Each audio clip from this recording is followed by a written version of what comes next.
മൂന്നാറ് പോയി വന്നപ്പോൾ തൊട്ട് വിചാരിക്കുക ഷൂ ഒന്ന് വാഷ് ചെയ്യണം ഇതുവരെ നടന്നിട്ടില്ല. ഞാൻ വിചാരിക്കുന്നുണ്ടേ, ഞാൻ സ്വന്തമായിട്ട് വാഷ് ചെയ്തു, പക്ഷെ വൃത്തിയായില്ല. ഇത് ഭയങ്കര മെനക്കേടാന്നേ വാഷ് ചെയ്യാൻ. പക്ഷെ ഇവിടെ കൊച്ചിയിൽ ഒരു അടിപൊളി സ്ഥലം ഉണ്ടെന്ന്. എവിടെ? ആലഞ്ചുവട്. അതെയോ? പോയാലോ? യെസ്.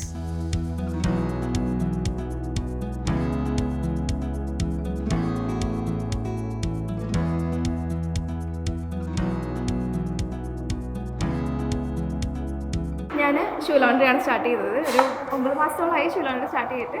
കൊച്ചിയിലാണ് റണ്ണിങ്, റിയലി സക്സസ്ഫുൾ. എങ്ങനെയാണ് ഇങ്ങനെ ഒരു ആശയത്തിലേക്ക് എത്തിയത്? ഞാനിങ്ങനെ തിങ്ക് ചെയ്തു, നമുക്ക് വെറൈറ്റി ആയിരിക്കണം കുറച്ച്. അങ്ങനെ ഞാൻ ചിന്തിച്ചപ്പോൾ എനിക്ക് ഒത്തിരി ഷൂസ് ഉണ്ട്. ഞാൻ എപ്പോഴും ഷൂസ് ഇങ്ങനെ ക്ലീനാക്കി നീറ്റാക്കി വെക്കുന്ന ഒരാളാണ്. അപ്പോൾ അങ്ങനത്തെ ഒരു ആശയത്തിലാണ് ഞാനിങ്ങനെ നോക്കിയപ്പോൾ ഷൂ ലോണ്ടറി ഒന്നും ഇല്ല. ഞാൻ വിചാരിച്ചു എപ്പോഴെങ്കിലും ഒരു ബിസിനസ് സ്റ്റാർട്ട് ചെയ്യുവാണെങ്കിൽ ഒരു ഷൂ ലോണ്ടറി ചെയ്യണം എന്നൊരു തോട്ട് ഉണ്ടായിരുന്നു. ലൈഫ് കുറച്ചിങ്ങനെ സ്ട്രഗിലൂടെ ഇങ്ങനെ പോയിക്കൊണ്ടിരിക്കുകയായിരുന്നു. അപ്പം ആണ് എനിക്കൊരു സോളോ ട്രിപ്പ് പോകണമെന്നുണ്ടായിരുന്നു. അങ്ങനെ ഞാൻ പോയത് ഈശാലാണ്. ഈശാല് പോയി. അവിടെ പോയിട്ട് ഞാൻ പോയി കാര്യങ്ങളൊക്കെ കഴിഞ്ഞ് തിരിച്ചു വന്നപ്പോൾ ഒരു ഭയങ്കര റിലീഫ്, ഒരു സമാധാനമൊക്കെ ഫീൽ ചെയ്തു. അന്ന് വൈകിട്ടാണ് ഞാൻ എൻ്റെ പാർട്ട്ണറിനെ കാണുന്നത്. പാർട്ട്ണറിനെ കണ്ടു, ഞങ്ങളൊന്ന് മീറ്റ് ചെയ്യാമെന്ന് തീരുമാനിച്ചു. അങ്ങനെ മീറ്റ് ചെയ്തപ്പോൾ പിന്നെ കുറച്ച് കാര്യങ്ങൾ പറഞ്ഞു. ഇങ്ങനെ കുറച്ച് കാര്യങ്ങളുണ്ടല്ലോ ലൈഫിൽ, കുറച്ച് സ്ട്രഗിളാണ് ഇപ്പോൾ ഞാൻ അനുഭവിച്ചുകൊണ്ടിരിക്കുന്നത്. അപ്പോൾ അതുകൊണ്ടിട്ട് പുള്ളി പറഞ്ഞു, തനിക്ക് എന്താണ് ഉള്ളത് എന്നോട് പറയാമോ? അപ്പോൾ ഞാൻ അങ്ങനെയാണെങ്കിൽ എനിക്ക് പറ്റുന്ന പോലെ തനിക്ക് ഞാൻ ഹെൽപ്പ് ചെയ്യാൻ പറ്റും. അപ്പോൾ അങ്ങനെ സംസാരിച്ചപ്പോഴാണ് ഞാൻ പുള്ളീൻ്റെ അടുത്ത് പറഞ്ഞത് ഇങ്ങനെ ഒരു ചെറിയൊരു ബിസിനസ് ഐഡിയ ഉണ്ട്. ആ പുള്ളി പറഞ്ഞു, താൻ നോക്ക്, നമുക്ക് പറ്റുന്നതാണെങ്കിൽ ഞാൻ ഹെൽപ്പ് ചെയ്യാം. അങ്ങനെ പുള്ളി പറഞ്ഞ് വർക്കൗട്ട് ചെയ്തിട്ട് വാ. അങ്ങനെ വെരി നെക്സ്റ്റ് ഡേ തന്നെ ഞാൻ എല്ലാ കാര്യങ്ങളും വർക്കൗട്ട് ചെയ്തു. വേഗം കാര്യമായിട്ട് എല്ലാവർക്കും പുള്ളീനെ കാണിച്ചു കൊടുത്തു. ഞാൻ പറഞ്ഞു, ഇങ്ങനെ ചെയ്താൽ ഇങ്ങനെയാവും, നമുക്ക് കുറച്ച് ഓൺലൈനിൽ കുറച്ച് ലിക്വിഡ് സൊല്യൂഷൻസ് ഉണ്ട്, നമുക്കത് വരുത്തിയിട്ട് പാച്ച് ടെസ്റ്റ് ചെയ്തിട്ട് മാത്രം നമുക്ക് കസ്റ്റമേഴ്സിലേക്ക് എത്തിക്കണം. അങ്ങനെ പറഞ്ഞു. ആൾ പറഞ്ഞു ഓക്കെ ആയി, നമുക്കിനി ഷൂ ലോണ്ടറി ഞാൻ ഇൻവെസ്റ്റ് ചെയ്യാം എന്ന് പറഞ്ഞ് ആളെനിക്ക് വേണ്ടി 2 ലക്ഷം രൂപയോളം ഇൻവെസ്റ്റ് ചെയ്തിട്ടാണ് നമ്മൾ ഷൂ ലോണ്ടറി സ്റ്റാർട്ട് ചെയ്തിട്ടുള്ളത്. ആ പൈസ തിരിച്ചു കൊടുക്കാൻ പറ്റുമോ?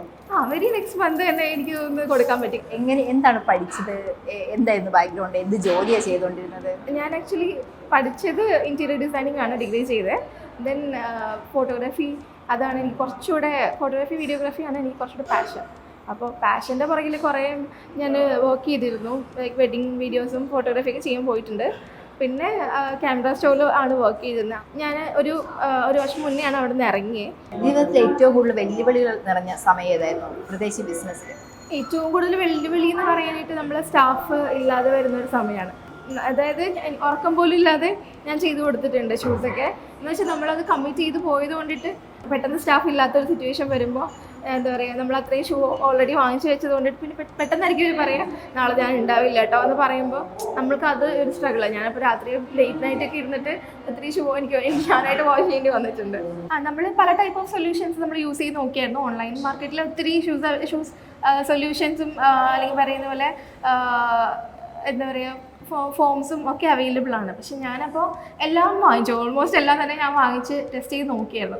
അതിലെനിക്ക് ഏറ്റവും ബെസ്റ്റ് എന്ന് തോന്നിയതാണ് ഞാൻ എടുത്തിട്ടുള്ളതും.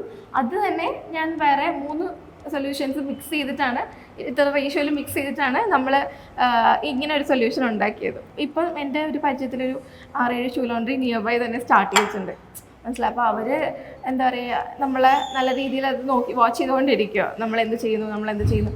ചില ഷൂ ലോണ്ടറി ആളുകൾ നമുക്ക് ഇവിടെ കൊണ്ടുവന്നിട്ട് അവർ കുറവ് പ്രൈസിൽ നമുക്ക് ചെയ്തിട്ടൊക്കെ അവർ വേറെ സെല്ലൗട്ടൊക്കെ ചെയ്യുന്നവരുണ്ട്. അതായത് മാർക്കറ്റിൽ നല്ല വെല്ലുവിളി ഉണ്ട്, നല്ല രീതിയിലുണ്ട്. കോമ്പറ്റീറ്റേഴ്സ് ഇത്രയധികം കൂടുന്നതിനെ എങ്ങനെയാണ് നമ്മൾ നേരിടുന്നത്? നമ്മുടെ അല്ല, എനിക്ക് അങ്ങനെ പ്രത്യേകിച്ച് ഒന്നും പറയാം. അവർ ചെയ്തോട്ടെ, ഞാൻ എന്താ പറയുക അതിനൊന്നും പറയുന്നില്ല. നിങ്ങൾ ഇഷ്ടമുള്ള പോലെ ചെയ്തു. പക്ഷെ എന്താ പറയുക, ഹിത ഈസ് ഓൾവേസ് വിത്ത് കസ്റ്റമേഴ്സ്. ഞാൻ ഡിഫറെന്റ് ആയിരിക്കും മറ്റുള്ളവരിൽ നിന്ന്. അതെ, നമ്മളെ സൊല്യൂഷൻ. പിന്നെ നമ്മൾ മെയിനായിട്ട് മാനുവൽ വാഷാണ് ചെയ്യുന്നത്. അതാണ് മെയിൻ നമ്മളുടെ അഡ്വാൻറ്റേജ് എന്ന് പറയുന്നത്. കാരണം ഷൂസിൻ്റെ മെറ്റീരിയൽ ഭയങ്കര സോഫ്റ്റാണ്. പിന്നെ നമ്മൾ യൂസ് ചെയ്യുന്ന ലിക്വിഡ് ഭയങ്കര മൈൽഡാണ്. അപ്പോൾ അതൊക്കെ കൊണ്ടിട്ടാണ് ആൾക്കാർ കുറച്ചുകൂടെ നമ്മളിലേക്ക് എത്താൻ കാരണം. പിന്നെ ഒരു ട്രസ്റ്റ് ഉണ്ടാവും ആളുകൾക്ക്. അതൊക്കെ കണ്ടു തന്നെയാണ്. ഫസ്റ്റ് കസ്റ്റമർ ആരായിരുന്നു? ഫസ്റ്റ് കസ്റ്റമർ എൻ്റെ ഫ്രണ്ട് വിനു എന്ന് പറഞ്ഞൊരു പയ്യനാണ്. അപ്പോൾ ആള് എൻ്റെ അടുത്ത് വിളിച്ചിട്ട് പറഞ്ഞു, പക്ഷേ ആൾക്കാരുടെ ഏറ്റവും കൂടുതൽ ഡൗട്ട് ഉണ്ടായിരുന്നത് ഇത് സക്സസ്ഫുൾ ആവുമോ എന്ന് പലതവണ എൻ്റെ അടുത്ത് ചോദിച്ചിട്ടുണ്ട്. കാരണം എൻ്റെ ഫ്രണ്ട് ആയതുകൊണ്ട് തന്നെ എപ്പോഴും എന്നെ വിളിക്കും, നമ്മൾ അത്രയും നല്ല കോൺടാക്റ്റിലുള്ളതാണ്. അപ്പോൾ എപ്പോഴും ആൾക്ക് ഡൗട്ടാണ്, എടോ ഇത് സക്സസ്ഫുൾ ആവുമോ, ഇത് വേണോ, അല്ലെങ്കിൽ ഷൂ ഒക്കെ ഭയങ്കര ഡേർട്ടിയാണ്, എങ്ങനെ താൻ വേറൊരാൾ കാല് കിടക്കുന്ന ഷൂ ഒക്കെ എടുത്ത് വാഷ് ചെയ്യുന്നത്, അങ്ങനെ പലതവണ ചോദിച്ചിട്ടുണ്ട്. ഞാൻ പറഞ്ഞാൽ നോക്കാം, ഇതൊരു പുതിയ സ്റ്റാർട്ടപ്പ് അല്ലേ, വേറെ എവിടെയും കണ്ടിട്ടില്ലല്ലോ. പിന്നെ ഞാൻ നോക്കുമ്പോൾ പുറത്ത് എല്ലാ ആളുകളുടെ കാലിലും ഷൂസ് തന്നെയാണ്. ഇപ്പം എല്ലാ ട്രെൻഡും ഷൂസ്, എല്ലാ ജീൻസിൻ്റെ കൂടെ ആണെങ്കിലും സാരിയുടെ കൂടെ ആണെങ്കിലും ആളുകൾ ഷൂസ് തന്നെ യൂസ് ചെയ്യുന്നുണ്ട്. അപ്പോൾ വിനുവിനും സംശയമായിരുന്നു ഷൂ ലോണ്ടറി സ്റ്റാർട്ട് ചെയ്താൽ സക്സസ്ഫുൾ ആവുമെന്നുള്ളത്. പക്ഷെ അവൻ തന്നെയാണ് ആദ്യം എനിക്ക് ഷൂസ് കൊണ്ടുവന്ന് തരുന്നത്. അപ്പം ഞാൻ ആക്ച്വലി കളയാൻ വെച്ച ഷൂവാണ്, താനൊന്ന് ട്രൈ ചെയ്ത് നോക്ക് എന്ന് ഞാൻ നോക്കി, ഞാൻ നോക്കി ആൾക്ക് കൊടുത്തു കഴിഞ്ഞപ്പോൾ ഭയങ്കര ഇഷ്ടമായി. ഇത്രയും നന്നായിട്ട് ചെയ്തോ, അന്നത് ഫോട്ടോ ഒക്കെ എടുത്തു, വീഡിയോ ഒക്കെ എടുത്തിരുന്നു. അപ്പോൾ ഭയങ്കര ഇഷ്ടപ്പെട്ടു. അപ്പം പിന്നെ ആൾ ഫ്രണ്ട്സിൻ്റെ അടുത്തൊക്കെ പറയാൻ തുടങ്ങി, ആളുടെ ചേട്ടൻ്റെ കുട്ടീൻ്റെയൊക്കെ കുറേ ഷൂസൊക്കെ ആണെങ്കിൽ നമുക്ക് തരാൻ തുടങ്ങി. പിന്നെ കൂടുതലും മൗത്ത് പബ്ലിസിറ്റി തന്നെ ഉണ്ടായിട്ടുണ്ട്. പിന്നെ എൻ്റെ പാർട്ട്ണറുടെ ജിമ്മിലെ ഒരു കുട്ടി എനിക്ക് തരുണ്ടായി. ആ കുട്ടീൻ്റെ വീഡിയോ വെച്ചിട്ടാണ് നമ്മളുടെ ഒരു ഷൂ ക്ലീൻ ചെയ്യാൻ മടിയുള്ളവർക്ക് we are introducing shoe laundry service എന്ന് പറഞ്ഞിട്ട് ഞാൻ ഒരു വോയിസ് ഓവർ ചെയ്യുന്നത്. ആ വോയിസ് ഓവറിലാണ് പിന്നെ ത്രൂ ഔട്ട് നമ്മൾ ആളുകളെ ശ്രദ്ധിക്കാൻ തുടങ്ങിയതും. അത്രയും എന്താ പറയുക, ഇപ്പം ഗണപതിയൊക്കെ നമ്മൾ ഫോളോ ചെയ്യുന്നുണ്ട്, നെസ്ലിനൊക്കെ നമ്മളുടെ കസ്റ്റമറാണ്. അപ്പോൾ എന്താ പറയുക, അത്രയും ആളുകളിലേക്ക് എത്താൻ പറ്റിയ തന്നെ ഒരു വലിയ കാര്യം തന്നെയാണ്. Because of my voice. ഈ ഒരു വോയിസ് ഞാൻ വോയിസ് ഓവർ ചെയ്തുകൊണ്ട് തന്നെ എനിക്ക് കുറച്ച് ഡബ്ബിങ്ങിലും അവസരം കിട്ടിയിട്ടുണ്ട്. ഞാൻ കുഞ്ഞിലെ തൊട്ട് തന്നെ ഒറ്റയ്ക്കായിരുന്നു. ഒരു 1ാം ക്ലാസ് പഠിക്കുമ്പോഴാണ് അമ്മ അബ്രോഡ് പോകുന്നത്. പിന്നെ ഒരു 3ാം ക്ലാസ്സിൽ പഠിച്ചപ്പോഴേക്കും അച്ഛൻ പോയി. പിന്നെ അതിന് ശേഷമുള്ള ലൈഫ് കുറച്ച് എന്താ പറയുക, ബോർഡിങ്, പിന്നെ കുറച്ച് റിലേറ്റീവ്സിൻ്റെ കൂടെ, പിന്നെ എന്താ പറയുക ഹോസ്റ്റലിലൊക്കെ ആയിട്ടാണ് ഇങ്ങനെ ലൈഫ് പോയിക്കൊണ്ടിരുന്നത്. അപ്പോൾ പിന്നെ സത്യത്തിൽ ഒറ്റപ്പെടൽ നല്ല രീതിയിൽ അനുഭവിച്ചിട്ടുണ്ട്. ഈവൻ ദോ ഒരുപാട് ആളുകളുടെ കൂട്ടത്തിലാണെങ്കിൽ പോലും, ഈവൻ ഹോസ്റ്റലിൽ ഒരുപാട് പേരുണ്ടെങ്കിൽ പോലും എലോണിനപ്പുറം ലോൺലിനെസ് നല്ല രീതിയിൽ അനുഭവിച്ചിട്ടുണ്ട്. അപ്പോൾ സത്യത്തിൽ ആ ഒരു കാര്യത്തിനെ മറികടക്കാൻ വേണ്ടിയിട്ടാണ് ഞാൻ ഈശോയിൽ പോയത് തന്നെ. ആ ഒരു കാര്യം തന്നെയാണ് ഏറ്റവും വലിയ ടേണിംഗ് പോയിന്റ്. ഈശോയിൽ പോകാൻ തോന്നിയതും പോയി തിരിച്ചു വരുമ്പോൾ എനിക്ക് കോള് വരുന്നതും, പാർട്ട്ണറുടെ കോള് വരുന്നതും, നമ്മൾ അന്ന് തന്നെ കാണാമെന്ന് മീറ്റ് ചെയ്യുന്നതും, കാണാമെന്ന് പ്ലാൻ ചെയ്തു, അന്ന് തന്നെ മീറ്റ് ചെയ്തു. വൈകുന്നേരം എന്നൊരു 7 മണിയോളമായി ഈശോ പോയി തിരിച്ചു വന്നപ്പോൾ. അന്ന് മീറ്റ് ചെയ്തു, കാര്യങ്ങൾ സംസാരിച്ചു. അത് തന്നെയാണ് ഏറ്റവും വലിയൊരു ടേണിംഗ് പോയിന്റ് എന്ന് പറയുന്നത്. കാരണം അതുവരെ എൻ്റെ ലൈഫ് ഒരു ബിഗ് സീറോയിൽ കൂടെ ഇങ്ങനെ പോയിക്കൊണ്ടിരിക്കുക. കാരണം നമ്മൾ ആഗ്രഹിക്കുന്ന പോലത്തെ ഒരു ലൈഫല്ല. അതുവരെ ഇങ്ങനെ പോയിക്കൊണ്ടിരുന്നത് കൊണ്ടിട്ട് പാർട്ട്ണറെ കണ്ട് സംസാരിക്കാൻ പറ്റി, കാര്യങ്ങൾ ഇതുപോലെ സ്മൂത്തായിട്ട് പോകാൻ പറ്റി, ഇവിടം വരെ എത്താൻ പറ്റിയത് എന്താ പറയുക, ആ ഒരാൾ കൂടെ അത്രയും സപ്പോർട്ടിന് ഉണ്ടായത് കൊണ്ടിട്ട് മാത്രമാണ്. അപ്പോൾ ഹിദ എന്നുള്ള പേരെങ്ങനെ വന്നു? ആക്ച്വലി ഹിദയുടെ മീനിങ്, ഹിദ ഒരു അറബിക് വേർഡാണ്. ആ വേർഡിൻ്റെ മീനിങ് എന്ന് പറയുന്നത് ഫുഡ് വെയർ എന്നാണ്. പിന്നെ ഹിദ നെയിമുണ്ട്. ഹിദ നെയിമിൻ്റെ മീനിങ് എന്ന് പറയുന്നത് ഗിഫ്റ്റ് ഓഫ് ഗോഡ് എന്ന്. ഒരു ഷൂ ഞാൻ തന്നാൽ എത്ര ദിവസം എടുക്കും? അത് മെയിൻലി നമ്മൾ 3 to 4 ഡേയ്സിലാണ് കൊടുക്കുക. കാരണം അത് ചിലത് ഒന്നുകൂടെയൊക്കെ വാഷ് ചെയ്യേണ്ടി വരും. ഒരു വാഷ് കഴിഞ്ഞ് ഒന്ന് ഉണങ്ങിക്കഴിഞ്ഞാൽ എനിക്ക് പറയാൻ പറ്റുള്ളൂ അടുത്ത ഒരു വാഷ് വേണ്ടി വരുമോ എന്നുള്ളത്. പിന്നെ ചിലതെന്ന് വെച്ചാൽ നമുക്ക് ഫോം വാഷ് ചെയ്യാം. ഇപ്പോൾ അത്യാവശ്യക്കാരൊക്കെ വരെയാണ്, ഇപ്പം എന്തെങ്കിലും ഫംഗ്ഷൻ ഉണ്ട് അങ്ങനെയൊക്കെ വരുന്നവരൊക്കെ ആണെങ്കിൽ അങ്ങനെ ചെയ്ത് കൊടുക്കും. പിന്നെ ഓഫീസിൽ പോകുന്ന ആളുകൾക്ക് നമ്മൾ ഇപ്പോൾ പെട്ടെന്ന് പറയുകയാണ് മീറ്റിംഗ് ഉണ്ട് എന്നൊക്കെ പറയാം, പോളിഷിംഗ് ഒക്കെ ആണെങ്കിൽ പെട്ടെന്ന് തന്നെ ചെയ്ത് കൊടുക്കുന്നുണ്ട്. നമ്മുടെ റേറ്റ് 250 ആണ് സ്റ്റാർട്ടിങ്. പിന്നെ കണ്ടീഷൻ അനുസരിച്ച് വ്യത്യാസം ഉണ്ടാവും. അപ്പോൾ നമ്മളൊരു ഒത്തിരി മോശം കണ്ടീഷൻ ആണെങ്കിൽ മാത്രമാണ് ഒരു 300 to 350 ആവുക. അല്ലെങ്കിൽ ഞാനൊരു 250 തന്നെയാണ് മാക്സിമം കൊടുക്കാറ്. കാരണം എല്ലാവർക്കും ഇത്രയും എമൗണ്ട് അഫോർഡ് ചെയ്യാൻ പറ്റണം എന്നില്ല. അപ്പോൾ എപ്പോഴും ഞാനൊരു 250 തന്നെയാണ് മെയിൻറ്റെയിൻ ചെയ്ത് പോകുന്നത്. ഒത്തിരി മോശം കണ്ടീഷൻ ആണെങ്കിൽ മാത്രമാണ് ഈ ഒരു വ്യത്യാസം. നമ്മുടെ ഹിതയിലേക്ക് തന്നെ വരണമെന്ന് ഞാൻ ആരെയും ഫോഴ്സ് ചെയ്യത്തില്ല. അറ്റ്ലീസ്റ്റ് ഒരു തവണയെങ്കിലും ഹിത വിസിറ്റ് ചെയ്യുക, നമ്മുടെ സർവീസ് എടുത്ത് നോക്കുക, എന്നിട്ട് ഇഷ്ടപ്പെട്ടാൽ മാത്രം ഇനിയും വരിക. ഷോപ്പിൻ്റെ ടൈമിംഗ് വരുന്നത് 10:30 to 11 ആ ഒരു സമയമാണ്. ഐ മീൻ 11-നുള്ളിൽ നമ്മൾ ഷോപ്പ് ഓപ്പൺ ആവും.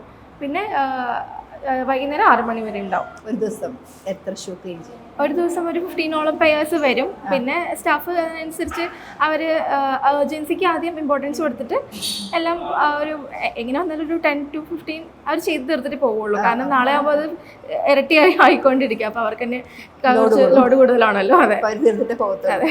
ഇപ്പം എത്ര സ്റ്റാഫുണ്ട് കൂടെ?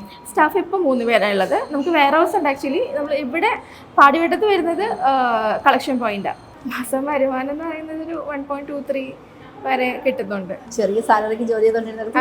അതെ അതെ അതെ. എന്താണ് ഇപ്പം ഹിതേൻ്റെ ഫ്യൂച്ചർ പ്ലാൻ എന്താണ്? ഫ്യൂച്ചർ പ്ലാൻ എന്ന് വെച്ച് കഴിഞ്ഞാൽ എനിക്ക് കുറച്ച് നെറ്റ്വർക്കിംഗ് വേണം, കുറച്ചൊരു ടീം വേണം. അതുകൊണ്ട് ഒരു ഫ്രാഞ്ചൈസി കൊടുക്കാവുന്ന പ്ലാൻ ഉണ്ട്.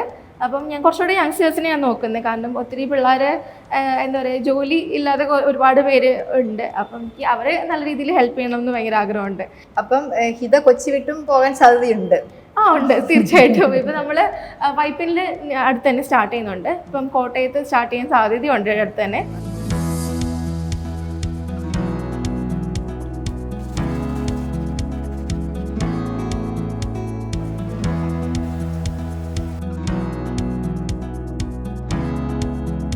കണ്ടോ, എൻ്റെ ഷൂ നല്ല അടിപൊളിയായിട്ട് പുതിയതുപോലെ ആയിട്ടില്ലേ? ഹിതയുടെ മനസ്സിലുണ്ടായ വ്യത്യസ്തമായ ഒരു ആശയത്തിന് പിന്നാലെ പോവുകയും ഹാർഡ് വർക്ക് ചെയ്യുകയും ചെയ്തപ്പോഴാണ് ദ ഷൂ ഷൈനി എന്ന അടിപൊളി സംരംഭം തുടങ്ങിയത്. ഇതുപോലെ നിങ്ങളുടെ മനസ്സിലും എന്തെങ്കിലുമൊക്കെ ആശയങ്ങളുണ്ടെങ്കിൽ അതിനെ ഫോളോ ചെയ്യുക.